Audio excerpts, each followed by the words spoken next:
아들 혹은 딸을 낳은 여인에 관한 규례에 관한 말씀입니다.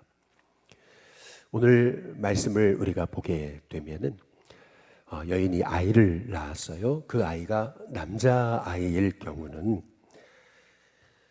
7일간 부정하게 됩니다. 꼭 월경할 때와 같이 부정할 것이다. 이제 이렇게 말씀하십니다. 그리고 나서 8째 날에는 그 아이, 태어난 아이의 포피를 벨 것이다 라고 이렇게 말씀하십니다. 곧 할례를 행할 것을 말씀하고 계시는 거죠. 먼저는 우리가 왜 할례가 8일째 되어졌는가 라고 하는 것을 주목할 필요가 있습니다.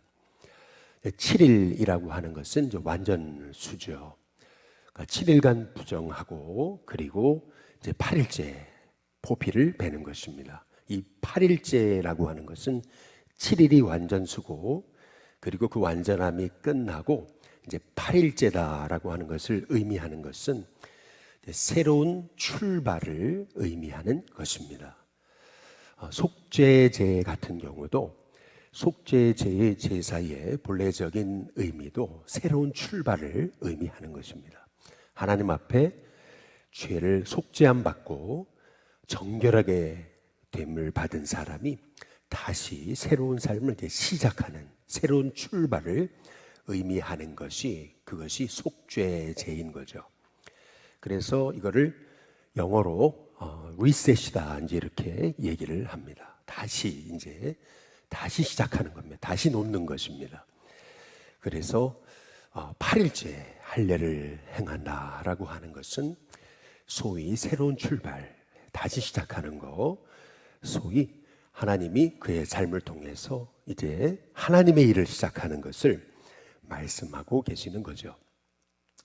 오늘 우리가 이 아이를 낳은 이 여성에 관한 정결, 이 예법을 우리가 자칫 잘못 이해하게 되면은 꼭 여자아이와 이 남자아이에 관한 차별을 하고 있는 것처럼 이제 보이게 됩니다. 그러니까 차별의 눈을 가지고 성경을 보면 그것이 차별의 결과를 낳게 되는 거죠. 오늘 말씀에서는 전혀 차별에 관한 말씀이 없습니다. 그러나 우리의 시각이 성경을 볼 때 우리의 생각을 갖고 성경을 보기 때문에 이것이 왜 남자아이는 7일간 부정한데 왜 5절 말씀처럼 여자아이를 낳으면 왜 그 7일의 2배, 2일 동안 부정한 걸까? 또 산열이 깨끗하게 되는 것도 남자아이를 낳으면 그 엄마가 33일을 지내야 산열이 깨끗하게 되는 거고 그리고 여자아이를 낳으면은 그러면 66일을 지내야 산열이 깨끗하게 되는 걸까? 꼭 여자가 2배인 것을 이제 볼 수가 있는 거죠. 이거를 차별의 시각으로 보면 성경이 차별로 이해가 되기 때문에 결과가 또 차별의 결과를 낳게 되는 겁니다. 그래서 과거에 중세 유대교는 이것을 이제 이렇게 이제 해석을 하게 됐던 거죠. 소위 차별의 시각으로 성경을 보게 되니까 월경 중이거나 또 출산한 여성은요, 하나님의 성경을 만지지도 못하게 그리고 이름을 말하는 것도 못하게 기도하는 것도 못하게 성회당을 출입하는 것도 못하게 했던 것을 볼 수가 이제 있습니다. 더구나 중세 교회도 이렇게 월경을 하거나 출산한 여인의 경우 성만찬도 또 세례받는 것도 금하였던 것을 볼 수가 이제 있는 것. 심지어는 여성이 이제 월경을 하기 때문에 사제가 될 수 있느냐 없느냐의 논쟁거리가 됐던 것을 볼 수가 있습니다. 그러니까 성경을 소위 자기의 시각을 가지고 소위 차별의 시각으로 성경을 보니까 그러니까 성경을 차별의 그 말씀으로 결과론적으로 이해하게 되더라라고 하는 겁니다. 오늘 말씀에 전혀 그런 건 없는 거거든요. 전혀 차별에 대한 내용이 없습니다. 오히려 오늘 말씀에서 우리는 하나님이 아이를 낳은 여성에 관해서 굉장히 배려하고 계시고 또 보호하고 계시고 또 그 형편과 처지를 이해하고 계시는 것을 우리가 볼 수가 있는 겁니다. 왜 아이를 낳은 그 여성에게 33일간 이렇게 하나님께서 그 사녀를 깨끗하게 하는 기간을 두셨을까? 여자의 경우는 66일, 그 2배였을까? 이것을 하나님의 배려, 보호, 하나님의 여성을 향한 하나님의 그 관심에 관해서 우리가 시각을 보고 이걸 성경을 보면은 이게 얼마나 큰 은혜라는 것을 알 수가 있는 거죠. 특별히 이렇게 사녀리 깨끗하게 된 그러한 사람은요, 결국 하나님 앞에 가가지고 이 성소에 나아가서 하나님 앞에 이제 제사를 드리게 되는 겁니다. 오늘 이 말씀을 통해서 우리가 이제 보게 되는 것은 이제 이런 거죠. 아이를 낳았는데요, 이런 정결하게 되는 이 33일, 66일의 기간이 없었다면은 아마 아이를 낳고 그냥 단 한 7일 만에, 그냥 14일 만에 이제 일할 수 있잖아요. 그러면은 빨리 가가지고 나가서 밭 갈라고. 아이 낳은 지 7일밖에 안 됐는데, 14일밖에 안 됐는데, 21일밖에 안 됐는데 이제 여성이 조금 회복됐다고 나가가지고 밭 갈으라고.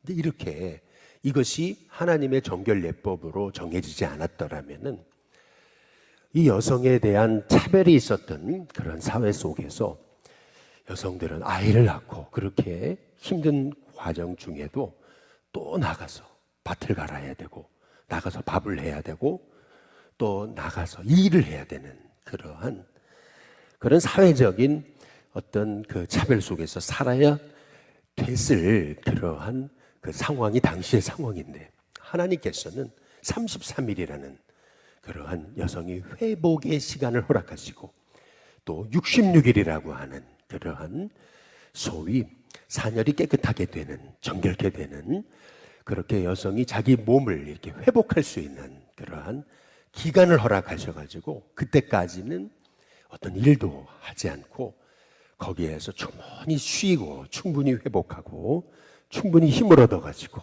그래서 이 여성이 다시 이렇게 하나님 앞에 나와서 예배드릴 수 있도록 하나님께서 배려하신 것을 우리가 기억해 볼 필요가 이제 있는 거죠.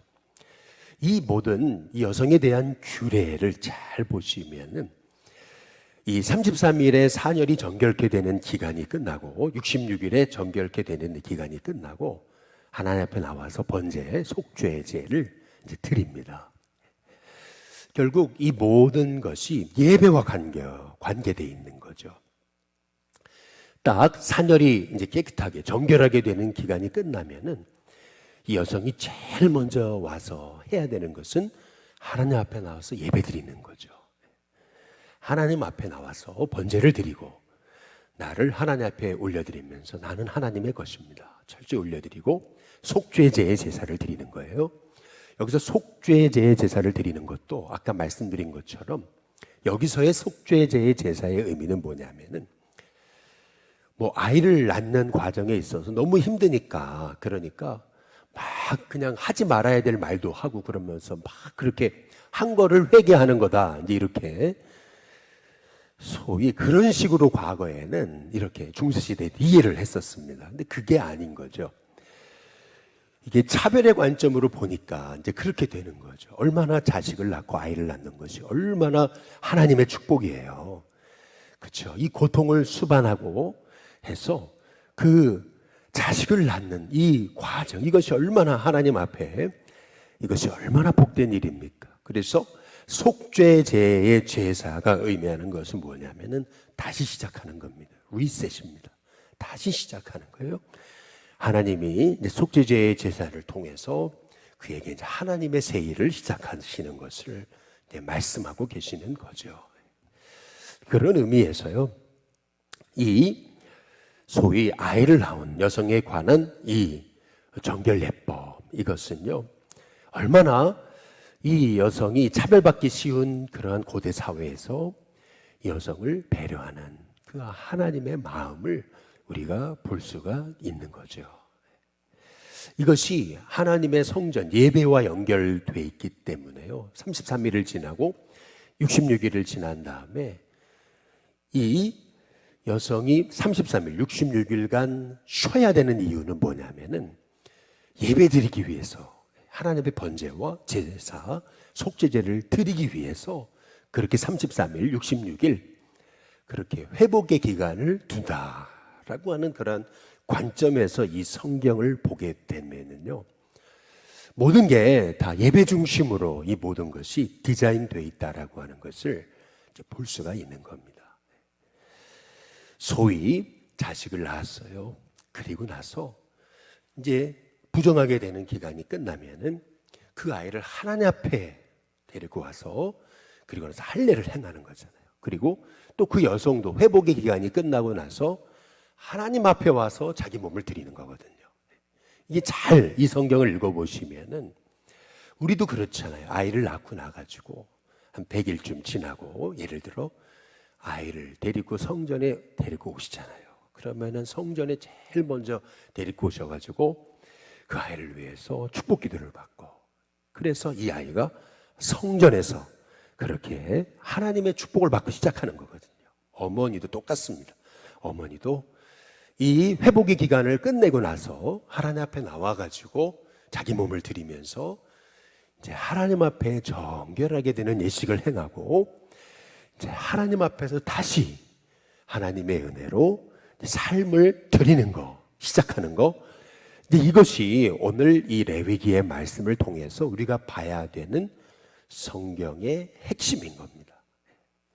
어린 양을 가지고 나와가지고 번제를 드리고 또 비둘기를 가지고 나오되 집비둘기 새끼나 산비둘기 새끼를 가지고 와서 속죄제를 드리는 거거든요. 그런데 어린 양을 드릴 수 없는, 형편이 안 되는 그런 가정을 위해서는 그냥 산비둘기 2마리 혹은 집비둘기 2마리를 둘 중에 산비둘기나 집비둘기를 가져다가 하나는 번제, 하나는 속죄제를 위해서 하나님 앞에 드리게 하셨던 이 규례를 우리가 이 성경을 잘 그 내용을 말씀 그대로 보시게 되면은 얼마나 하나님이 이렇게 가난한 사람들을 위한 그런 하나님의 배려가 있으신지라고 하는 내용을 우리가 보게 이제 되었던 거죠.